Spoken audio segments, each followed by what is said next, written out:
Hello everyone, it's Mark and welcome back to our video Q&A series.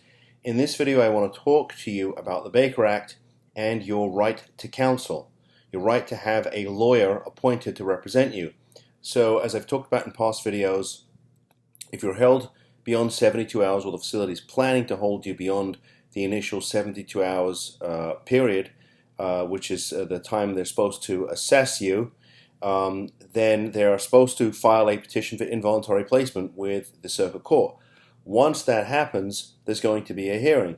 And at that hearing, which is treated very much like a criminal case, except it's going to be done in secrecy, and nobody else is going to be invited to the hearing except for you and the state's doctors, there's going to be a prosecutor, a judge or a magistrate, and a public defender. So the question is, do you have a right to that public defender? So I'm going to read you a section of the statute, the Baker Act statute, which talks all about that.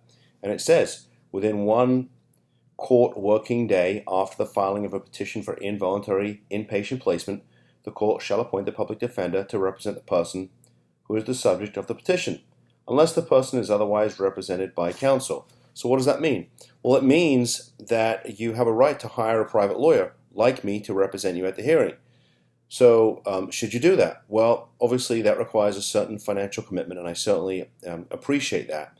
So why should we even, why would a family, even if they have the resources, even bother to hire private counsel? Well, typically, my goal is typically to make sure that we don't even get that far. I don't want you to have to go to a placement hearing, because if that happens, you're certainly going to be held for a period of time from the time when the petition is filed with the court until the hearing is conducted, typically about 5 days.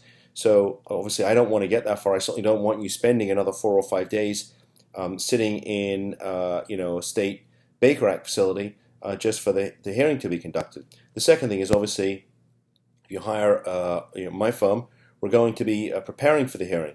We're going to be, in all likelihood, going to be filing a petition with the court, telling the court what's been going on here and why you should be released, why perhaps you don't meet criteria, why you never met criteria, and why the state's Baker Act facility is abusing the Baker Act statute.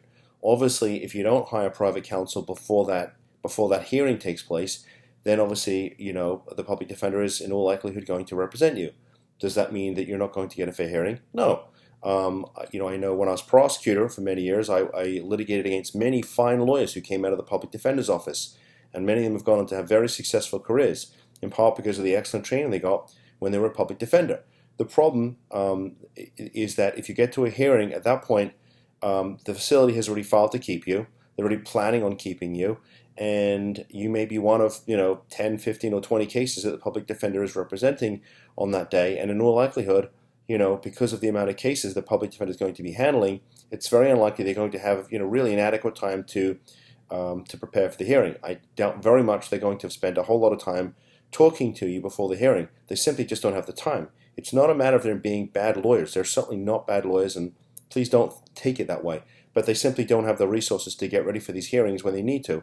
And obviously, I want to be prepared, if I'm going to go to a hearing for you, to win. Maybe we need to present our own expert who is able to tell the judge or magistrate that this is, what they call in the industry a BBA, a bogus Baker Act. And the court needs to know that. Well, if they're only hearing from the state's doctors, it's going to be pretty hard to establish that. So look, you have a right to counsel. My suggestion is if you have the resources, you have somebody in your family retain private counsel. I will tell you from handling many, many of these cases that my cases, maybe 1 out of 10, maybe even 1 out of 20 cases even gets to a hearing.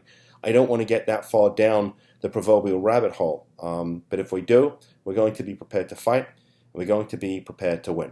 So with that said, thanks for the excellent question that was sent to me. You have a right to counsel. If you have any questions about how we handle cases, feel free to reach out to us or email me, mark@bakeractattorneys.com. Send me a message through the website. And with that said, thanks for tuning in.